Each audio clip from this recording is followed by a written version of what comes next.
Hello childrens, welcome to my channel Nandini chemistry classes. आज मैं आप लोग को preparation method of alkyl halide मैंने लास्ट वीडियो में आप लोग को नेचर ऑफ CX बॉन्ड पढ़ा चुकी हूँ।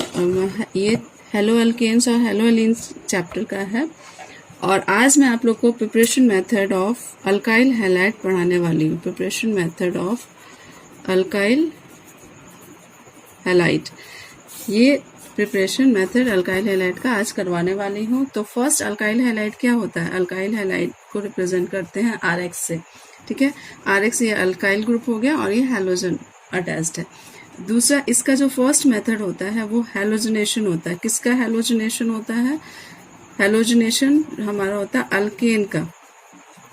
अल्केन किसको बोलते हैं? ये तो आप लोग को पता है, CnH2n+2 अल्केन का फॉर्मूला होता है। इसके एग्जाम्पल जैसे CH4 मीथेन हो गया, C2H6 हो गया, CH3H8 हो गया, प्रोपेन हो गया, ये इसके एग्जाम्पल है। इसको हम लोग क्या करने वाले करते हैं, इसके क्लोरीन गैस के साथ रिएक्शन करवाते, क्लोरीन नहीं हैलोजन गैस के साथ रिएक्शन करवाते हैं इन प्रेजेंस ऑफ सनलाइट। दूसरा क्या है? In presence of sunlight. Halogen gases का रिएक्शन करवाना होता है इन प्रेजेंस ऑफ सनलाइट H-म्यू, और ये है हमारा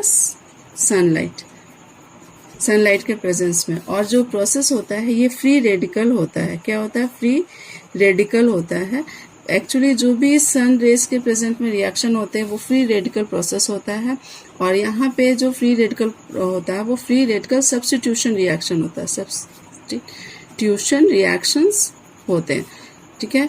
जैसे एग्जाम्पल मैं इसके मैकेनिज्म आप लोग को एक्सप्लेन करने वाली हूँ अभी फिलहाल।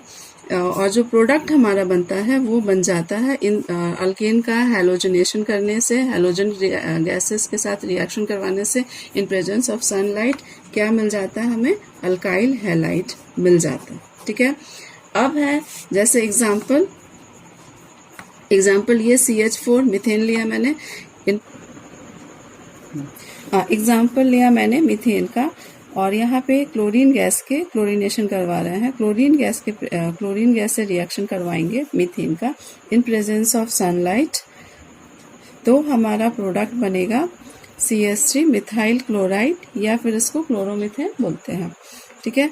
तो मिथाइल क्लोराइड जो हमारा बन रहा है और यहाँ पे HCl, दो प्रोडक्ट बनता है, मिथाइल क्लोराइड और HCl।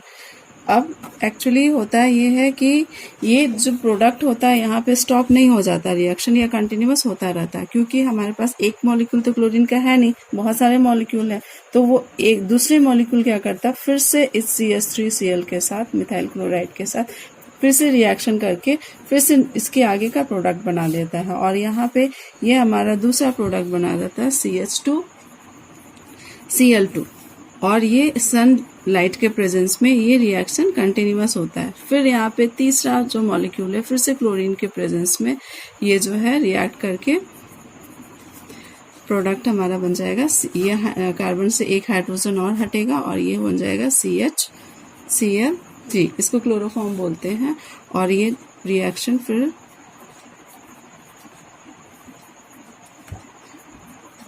-HCl और से Cl4, ये प्रोडक्ट हमारा बन जाता है।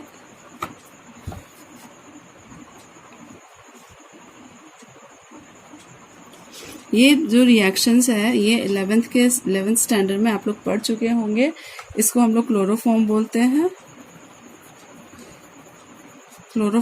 हैं। सारा जो कार्बन का जितना सारा हाइड्रोजन था स्टेप वाइज 1-1 करके ये सारा हाइड्रोजन रिप्लेस हो गया क्लोरीन के द्वारा, ठीक है। तो ये जो प्रोडक्ट है एक्चुअली हमें चाहिए था एक प्रोडक्ट, पर इस रिएक्शन में क्या होता है, बहुत सारे प्रोडक्ट बन जाते हैं, ठीक है। अब अगर मान लीजिए दूसरा एग्जांपल लेते हैं हम, जैसे CH3 प्रोपेन का एग्जांपल लेते हैं।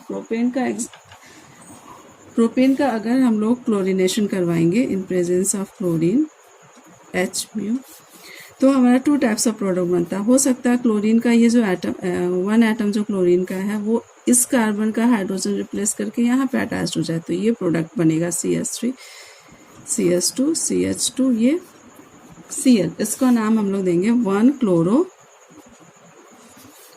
क्लोरोप्रोपेन।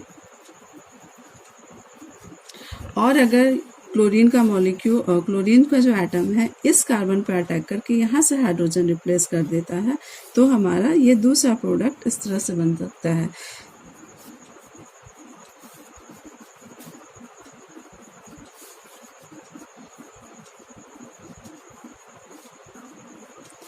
इसका नाम हो जाता है 2-क्लोरोप्रोपेन। तो इस रिएक्शन में हमें चांसेस है कि 1-क्लोरोप्रोपेन भी मिले और 2-क्लोरोप्रोपेन भी मिले। मिक्सचर ऑफ क्लोरोप्रोपेन हमें मिल सकते हैं। तो और ये दोनों जो है, ये दोनों हम लोग क्या है, ये मेजर क्वांटिटी में हमें मिलता है और ये है माइनर क्वांटिटी में मिलता है। ये दोनों, ये जो है 2-क्लोरोप्रोपेन और 1-क्लोरोप्रोपेन, ये आइसोमर्स है। आइसोमर्स है क्योंकि इनका मॉलिक्यूलर फार्मूला सेम है बट स्ट्रक्चर फार्मूला डिफरेंट है, तो ये हमारा पोजीशन आइसोमर्स है। ठीक है। इसके बाद यहाँ पे ये जो मेजर क्वांटिटी है और ये माइनर क्वांटिटी में मिलता है, तो इसका रीजन है क्योंकि यहाँ पे जो हमारा 1-क्लोरोप्रोपेन हो रहा है, 1-क्लोरोप्रोपेन का फॉर्मेशन जो हो रहा है वो फर्स्ट डिग्री कार्बन पे हो रहा है। वो कैसे फर्स्ट डिग्री कार्बन पे बताती हूँ मैं। यहाँ पे ये जो क्लोरीन है, क्लोरीन जिस कार्बन से अटैच्ड है उस कार्बन में अगर ये बॉन्ड ब्रेक होगा तो ये हमारा फ्री रेडिकल, ये कार्बन पे फ्री रेडिकल जो फॉर्म होगा उसको हम चेक करेंगे तो वो सिर्फ एक कार्बन से अटैच्ड है। तो ये जो कार्बन है वो फर्स्ट डिग्री कार्बन है। तो ये जो प्रोडक्ट है वो फर्स्ट डिग्री 1-क्लोरोप्रोपेन है। और यहाँ पे जो ये जो कार्बन पे जो हमारा क्लोरीन का सब्स्टिट्यूशन हो रहा है वो हमारा सेकेंड डिग्री कार्बन है, क्योंकि यहाँ से जो इस बॉन्ड को ब्रेक करके यहाँ पे जो क्लोरीन का जो फ्री रेडिकल फॉर्म होगा उसको चेक करेंगे तो ये जो कार्बन है क्लोरीन के अलावा, मतलब फंक्शनल ग्रुप के अलावा, ये 2 कार्बन से अटैच्ड है, इसलिए यह सेकेंड डिग्री कार्बन होता है। और हमें पता है कि जो सेकेंड डिग्री जो कंपाउंड्स होते हैं वो मोर स्टेबल होते हैं देन फर्स्ट डिग्री। तो जो जब रिएक्शन हो रहा है, जब हम प्रोपेन का रिएक्शन करवा रहे हैं क्लोरीन के साथ, तो हमारा 2-क्लोरोप्रोपेन और 1-क्लोरोप्रोपेन दोनों मिलते हैं और दोनों में ज़्यादा क्वांटिटी में हमें 2-क्लोरोप्रोपेन प्राप्त होता है। ठीक है। और ये इसका रीज़न ये है क्योंकि ये second degree carbon is more stable then first degree.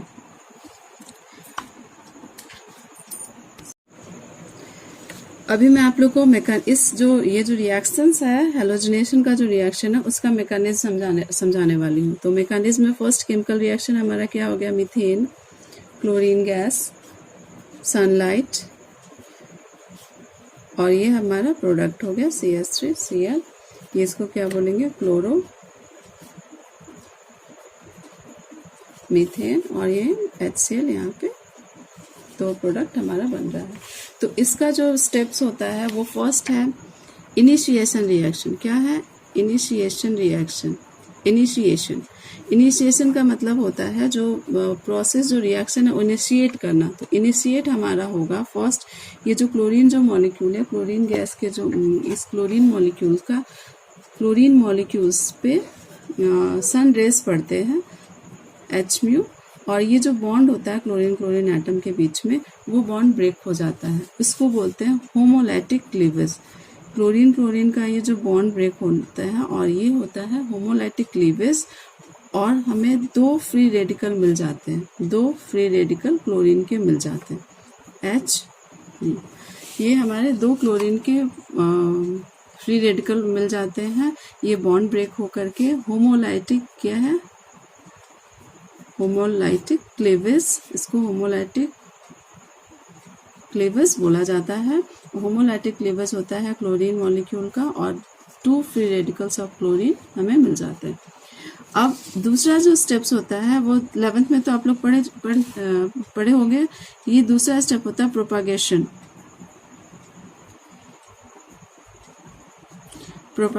तो प्रोपागेशन में क्या होता है, ये जो क्लोरीन का फ्री रेडिकल है ये मीथेन के मॉलिक्यूल्स पे अटैक करता है। जैसे ये CH3 और ये H, एक H को मैं यहाँ ऐसे दिखा रही हूँ, और ये क्लोरीन का जो फ्री रेडिकल है इस CH इस बॉन्ड पे अटैक करेगा, मीन्स मीथेन पर अटैक करेगा, और CH का जो बॉन्ड है उसको ब्रेक करेगा, और ये बॉन्ड मतलब इसको इनिशिएट करेगा कि ये बॉन्ड ब्रेक हो जाए और इसका 2 फ्री रेडिकल हमें मिल जाए, जिसमें से H का फ्री रेडिकल मिलेगा और CH3 का फ्री रेडिकल मिलेगा। तो H का फ्री रेडिकल फिर इस क्लोरीन के फ्री रेडिकल से कंबाइन करके HCl बन जाता है और ये CH3 का फ्री रेडिकल फ्री हो जाता है। ठीक है, तो क्वेश्चन अराइज होता है कि यहाँ पे CH3Cl भी तो बन सकता है, क्योंकि CH3 फ्री रेडिकल भी मिल रहा है और H फ्री रेडिकल भी मिल रहा है और हमें प्रोडक्ट चाहिए CH3Cl। पर जब ये CH3 और H का जो ये जो बॉन्ड ब्रेक होता है तो H फ्री रेडिकल और CH3 फ्री रेडिकल मिलता है, जिसमें से H जो फ्री रेडिकल है वो हाईली अनस्टेबल होता है और ये फर्स्ट इसके साथ क्लोरीन फ्री रेडिकल के साथ रिएक्ट करके अटैच होकर के HCl बना लेता है और ये CH3 फ्री रेडिकल बच जाता है। ठीक है, अब जो CH3 जो फ्री रेडिकल हमारा मिल रहा है वो अब क्या करेगा, दूसरा जो Cl2 मॉलिक्यूल, ये तो ऐसा तो नहीं है कि रिएक्शन में सिर्फ एक ही मॉलिक्यूल्स क्लोरीन का हो, क्लोरीन गैस का हो, बहुत सारे मॉलिक्यूल प्रेजेंट होंगे। तो ये जो CH3 फ्री रेडिकल मिला है वो क्या करेगा, दूसरा मॉलिक्यूल जो फ्रेश क्लोरीन के मॉलिक्यूल है उसके बॉन्ड को ब्रेक करेगा, उसके बॉन्ड को ब्रेक करके 2 हमें फिर से फ्री रेडिकल क्लोरीन का, एक फ्री रेडिकल जो क्लोरीन का मिलेगा उसके साथ ये CH3Cl कंपाउंड बना लेगा और दूसरा एक फ्री रेडिकल क्लोरीन का हमें मिल जाएगा। तो ये प्रोपगेशन रिएक्शन मतलब होता है कि प्रोसेस प्रोपगेट हो रहा है, बढ़ रहा है। और यहाँ पे देखा आपने एक CH3 का फ्री रेडिकल मिला जो फिर से क्लोरीन के साथ रिएक्ट करके मिथाइल क्लोराइड बना लिया और क्लोरीन का एक फ्री रेडिकल मिल गया। अब ये फ्री रेडिकल फिर तो इस स्टेप की तरह आ गया, यहाँ जो हमें फ्री रेडिकल मिला था, अब ये फ्री रेडिकल किसी और मॉलिक्यूल्स पे अटैक करके उसको फ्री रेडिकल फॉर्म करेगा और नया कंपाउंड फॉर्म कर सकता है। तो या तो हो सकता है कि ये रेडिकल फिर से मीथेन के मॉलिक्यूल को अटैक करे और ये फिर से CH3 फ्री रेडिकल फॉर्म करे, और या तो हो सकता है कि CH3 ये जो प्रोडक्ट है मिथाइल क्लोराइड इसी पे अटैक करे। तो अगर ये इस पे अटैक करेगा तो ये किस तरह का अटैक होगा, ये देखिए, ये CH3Cl को मैं CH2 यहाँ लिख रही हूँ, यहाँ पे H लिख रही हूँ, जो CH3 का बॉन्ड है, यहाँ क्लोरीन दिखा रही हूँ, और ये जो फ्री रेडिकल है इस बॉन्ड को फ्री रेडिकल में कन्वर्ट करेगा, इसको इनिशिएट करेगा कि ये जो बॉन्ड है ये इस तरह फ्री रेडिकल में कन्वर्ट हो जाए, CH बॉन्ड, और ये जो हाइड्रोजन जो फ्री रेडिकल मिलेगा वो HCl फॉर्म हो जाएगा। यहाँ मैं यहाँ दिखा रही हूँ, HCl फॉर्म हो जाएगा और ये हमारा CH2Cl ये फ्री रेडिकल ये मिल जाएगा। अब ये फ्री रेडिकल क्या करेगा, फिर से एक न्यू मॉलिक्यूल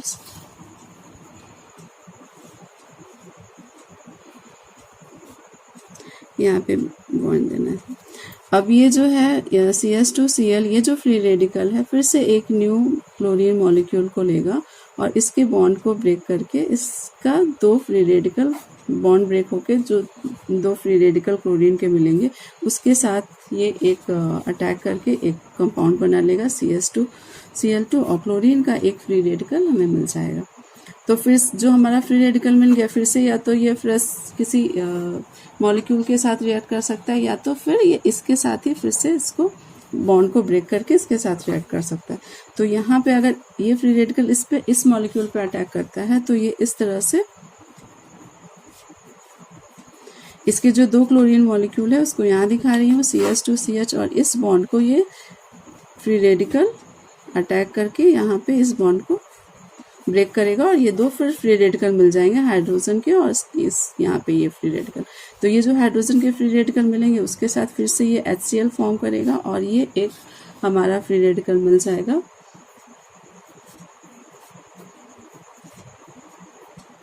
और ये फ्री रेडिकल फिर से क्लोरीन मॉलिक्यूल्स का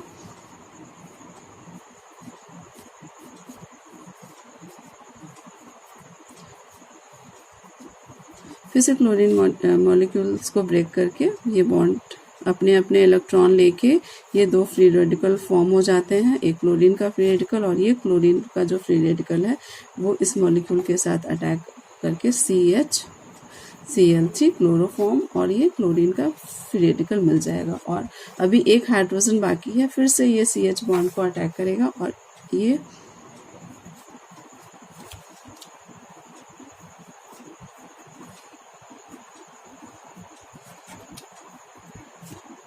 ये इधर बॉन्ड ब्रेक हो गया और यहाँ जो हाइड्रोजन फ्री रेडिकल मिल रहा है वो HCl फॉर्म कर दे रहा है और ये हमारा फ्री रेडिकल कार्बन का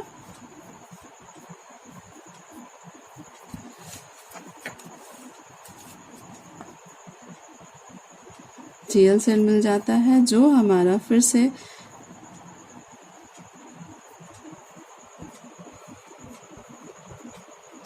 क्लोरीन के बॉन्ड को ब्रेक करके ये एक क्लोरीन का फ्री रेडिकल मिल जाएगा और ये हमारा कार्बन टेट्रा क्लोराइड, ये फाइनल प्रोडक्ट हमारा बन जाता है। इस तरह ये पोली हेलो अल्केन्स प्राप्त हो जाते हैं हमें। इस रिएक्शन से हमें mono and poly halo alkanes मिलते हैं। ठीक है, अभी मैं आप लोग को टर्मिनेशन प्रोसेस करवाने वाली हूँ। अभी तक तो आप लोगों ने इनिशिएशन और प्रोपगेशन पढ़ा। अब टर्मिनेशन मतलब अब रिएक्शन एंड होने वाला है। जब रिएक्टेंट खत्म होने लगता है तो टर्मिनेट हो जाता है रिएक्शन। ये सारे जो फ्री रेडिकल है ये अनस्टेबल स्पेसिस होते हैं। At the end of reaction ये कंबाइन करके प्रोडक्ट में फॉर्म हो जाते हैं। तो वही टर्मिनेट कैसे होता है वो मैं आप लोग को बताने वाली हूँ। तो अभी देखिए टर्मिनेशन रिएक्शन में क्या होगा, जितने सारे अभी आप लोग ने देखा कि इसमें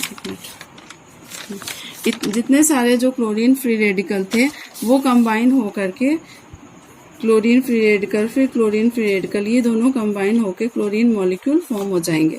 ये तो एक टर्मिनेशन प्रोसेस हो गया। हो सकता है बहुत रिएक्शन के प्रोसेस में CH3 फ्री रेडिकल फिर CH3 फ्री रेडिकल भी थे। यहाँ पे आप लोग को दिखाती हूँ मैं। यहाँ पे देखिए, यहाँ पे CH3 फ्री रेडिकल, इस तरह कोई फ्री रेडिकल जो रिएक्शन में कंटिन्यू कहीं बच गया होगा, वो ऐसे जितने सारे बचे हैं फ्री रेडिकल ये कंबाइन होकर के ये CH3 free radical chlorine free radical के साथ कंबाइन होके ये हमारा फॉर्म करते हैं CH3Cl। और हो सकता है बहुत सारे कुछ CH3 मॉलिक्यूल्स कुछ CH3 फ्री रेडिकल ये कंबाइन होकर के मीथेन फॉर्म करते हैं, इथेन मॉलिक्यूल फॉर्म करते हैं। तो ये क्वेश्चन आता है, ये हमारा इथेन फॉर्म हो जाता है। ये इथेन ट्रेसेस में मिलते हैं। ट्रेसेस में स्मॉल क्वांटिटी में हमें मिलते हैं इस रिएक्शंस में, क्योंकि कुछ CH3 जो फ्री रेडिकल फॉर्म है वो CH3 फ्री रेडिकल फिर से कंबाइन होकर के इथेन मिल जाते हैं हमें। और ये ट्रेसेस में हमें मिलते हैं, स्मॉल क्वांटिटी में मिलते हैं। ये क्वेश्चन एग्जामिनेशन में ये ऐसा क्वेश्चन पूछा जाता है, 11th के एग्जामिनेशन में भी पूछा जाता है। ठीक है, तो ये हमारा टर्मिनेशन प्रोसेस कंप्लीट हो गया। अभी तक तो मैंने अल्काइल हैलाइड फॉर्मेशन का आप लोग को मैकेनिज्म बताया है, जिस मैकेनिज्म से आप लोगों को क्लियर हो गया होगा कि कैसे स्टेप्स हो रहे हैं अल्काइल हैलाइड के फॉर्मेशन में और क्या क्या प्रोडक्ट हो रहा है। अभी मैं आप लोग को कुछ इंपॉर्टेंट नोट्स देने वाली हूँ इस टॉपिक से रिलेटेड, जो कि एग्जामिनेशन में पूछे जाते हैं। या इम्पोर्टेंट पॉइंट है जो आप लोग को अच्छी तरह समझ में आना चाहिए और इसे याद रख लेना चाहिए। तो फर्स्ट है कि फर्स्ट है rate of reaction with respect to halogen. Means हम लोग अल्काइल हैलाइड के प्रिपरेशन में अल्केन लेते हैं, हैलोजन लेते हैं, अल्ट्रावायलेट रेड सनलाइट, और ये हमारा प्रोडक्ट बन जाता है अल्काइल हैलाइड। तो यहाँ जो हैलोजन लिया जा रहा है उसमें डिफरेंट हैलोजन ले सकते हैं, क्लोरीन, ब्रोमीन, आयोडीन। तो किसके केस में रेट ऑफ रिएक्शन फास्ट होगा उसके बारे में आपको बताना है। तो इसमें फर्स्ट होता है फ्लोरीन के केस में। अगर हैलोजन में अगर फ्लोरीन लिया जाए तो फ्लोरीन के साथ जो हैलोजनेशन होता है वो बहुत फास्ट होता है। इसके बाद क्लोरीन है, इसके बाद ब्रोमीन रिएक्शन ब्रोमीन के साथ है, और लास्ट में आयोडीन। तो आयोडीन का स्लोवेस्ट होता है और फ्लोरीन के साथ फास्टेस्ट रिएक्शन होता है, मीन्स हैलोजिनेशन प्रोसेस फ्लोरीन के केस में फास्ट होता है, आयोडीन के केस में स्लोएस्ट होता है। तो ये rate of reaction with respect to halogen है। दूसरा पॉइंट है कि जो आयोडीन का जो आयोडिनेशन होता है, जो आयोडीन का जो आयोडीन के केस में जो हैलोजिनेशन प्रोसेस वो बहुत स्लो होता है। तो इसका रीज़न है कि जो ये मान लीजिए मीथेन है, मीथेन का अगर हम आयोडीन से रिएक्शन करवाते हैं तो ये जो रिएक्शन होता है ये रिवर्सिबल रिएक्शन होता है, मीन्स मिथाइल आयोडाइड यहाँ फॉर्म हो रहा है प्लस हाइड्रोजन आयोडाइड जो फॉर्म होता है ये फिर से मिथाइल आयोडाइड हाइड्रोजन आयोडाइड के साथ रिएक्ट करके मीथेन और आयोडीन गैस दे देता है। तो ये रिवर्सिबल रिएक्शन है, इसलिए स्लोएस्ट हो जाता है। तो अगर इसको स्टॉप करना है तो हमें ये जो प्रोडक्ट है हाइड्रोजन आयोडाइड, इसको फॉर्म होने के बाद ही इसका यहाँ पे प्रेजेंस स्टॉप कर देना है। तो इसके लिए HI को हम लोग रिएक्ट करते इसी के एसिड से और ये प्रोडक्ट बना देते हैं, आयोडीन गैस निकल जाता है और H2O बनता है। तो ये जब प्रोडक्ट बनने के बाद इसका हम लोग इसका जो प्रेजेंस है यहाँ से हटा देंगे, इसको फिर से इसी के एसिड के साथ रिएक्शन करवा देंगे तो ये HI रहेगा ही नहीं और फिर मिथाइल आयोडाइड के साथ रिएक्शन ही नहीं होगा, फिर से बैकवर्ड रिएक्शन नहीं होगा। तो ये एक स्टेप्स है जिसका यूज करके हम लोग आयोडीन के केस में रिएक्शन को फास्ट कर सकते हैं। ठीक है, तो ये भी एक इम्पॉर्टेंट पॉइंट है। तीसरा प्रोसेस है, तीसरा मीन्स इम्पॉर्टेंट पॉइंट है rate of reaction with respect to alkane. Means यहाँ पे जो हम लोग अल्केन यूज कर रहे हैं वो भी तो डिफरेंट टाइप के हो सकते हैं, 3rd degree alkane, 2nd degree alkane, 1st degree alkane. तो उसके केस में किसके साथ फास्ट होगा? तो यहाँ पे जो हम लोग को पता है जो 3rd डिग्री अल्केन होता है वो मोस्ट स्टेबल होता है। तो 3rd डिग्री के केस में रिएक्शन फास्ट होगा इसके रिस्पेक्ट में। फिर इसके बाद 2nd डिग्री, ये मैं अभी बताती हूँ कि ये 1st डिग्री 2nd डिग्री कैसे है।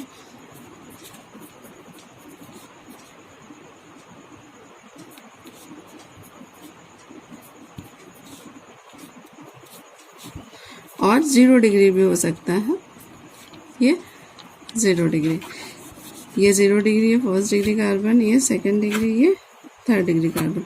तो ये जो कार्बन है हमारा वो 3 डिफरेंट कार्बन से अटैच्ड है, 1 2 3। तो ये कार्बन हमारा हो गया 3rd डिग्री कार्बन।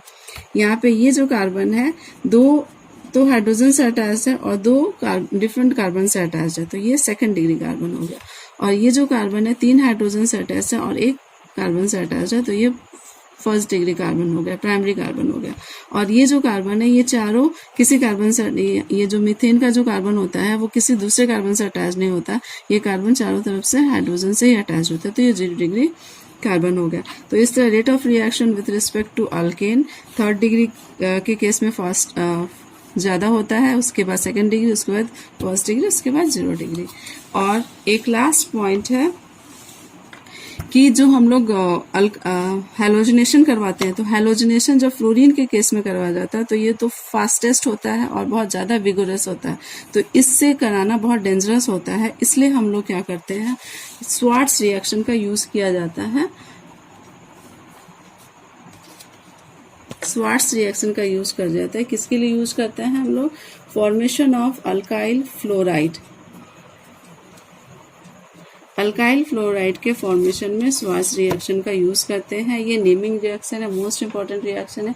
इसके लिए हम लोग क्या कर सकते हैं, किसी भी अल्काइल फ्लोराइड या अल्काइल ब्रोमाइड को लेंगे, अल्काइल क्लोराइड या अल्काइल ब्रोमाइड किसी को भी ले करके उसको हम लोग क्या करते हैं, मेटालिक फ्लोराइड के साथ रिएक्शन करवाते हैं। ये है हमारा मर्क्यूरी क्लोराइड के साथ रिएक्शन करवाते हैं, तो ये CH3 सब्स्टिट्यूशन रिएक्शन, ये इसके मीथेन के साथ,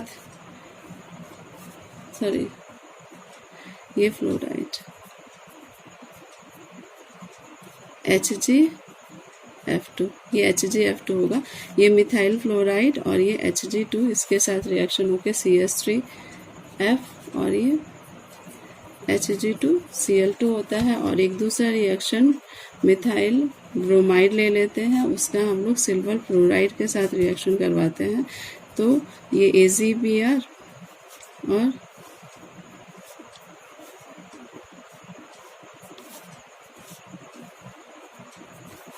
और ये रिएक्शन CH3 मिथाइल फ्लोराइड और ये AgBr सिल्वर ब्रोमाइड मिल जाता है। तो इसमें जो हमारा रिएजेंट है ये हमारा अल्काइल क्लोराइड या अल्काइल ब्रोमाइड के साथ मेटालिक फ्लोराइड का रिएक्शन करवाते हैं तो हमें अल्काइल फ्लोराइड मिल जाता है। तो अल्काइल फ्लोराइड के फॉर्मेशन के लिए हमें स्वार्ट्ज रिएक्शन यूज करते हैं। ठीक है, तो अब जो हमारा प्रिपरेशन मेथड था वो फर्स्ट प्रिपरेशन मेथड मैंने आज पूरा कंप्लीट कर दिया है। उस मैकेनिज्म के साथ आप लोग अच्छे से इसकी पढ़ाई करिए। ठीक है, ओके, थैंक यू।